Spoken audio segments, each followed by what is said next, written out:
Every January, founders across the world map out massive targets for the new year. Yet, by the time April arrives, many of those ambitious goals quietly vanish under the weight of daily reality. This happens because a goal defines the destination, but ignores the journey. It names the finish line without providing a blueprint for how to walk there when the road is unpaved and your motivation runs dry. Economically, goals are lagging indicators. They record a result that was shaped by decisions made weeks or months prior. Tracking a revenue target is like staring at the scoreboard while the actual game happens somewhere else. You might hit a specific number through a heroic sprint or sheer luck, but that doesn't mean you can do it again. Scalability requires reproducibility, and reproducibility doesn't come from a number in a journal.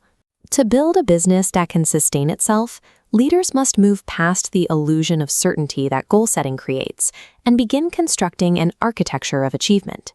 This architecture, from Dr. Preetesh Anand, structures growth into 3 layers: mission, system, and small steps. It begins with the mission, the foundational why. While goals are discarded when reached, a mission is an ongoing orientation towards something that matters, a direction, not a deadline. When the market takes a downturn, the goal-driven founder often panics because their singular metric of success is at risk. A mission-driven founder, however, uses that same setback as data to help them recalibrate, because the underlying purpose of the work hasn't changed. A mission provides a structural shock absorber for the business. It keeps the organization moving forward even when immediate financial targets are missed. But purpose alone isn't enough to scale. We have to account for the biological reality that human willpower is a strictly finite resource. Building a long-term growth strategy around a reliance on it is a recipe for burnout. This is where systems come in. A system is an engine of habits, routines, and feedback loops that make progress automatic. It ensures the business moves forward on an ordinary Tuesday, even when energy is low and distractions are high. When building O+TO work, growth didn't come from telling the team to try harder. It came from designing specific rhythms, like fixed onboarding processes and structured feedback sessions that functioned independently of any one person's mood. Operational systems produce consistency, and in the long game of business, a consistent system will outperform a one-time viral launch every time. The final layer is small steps.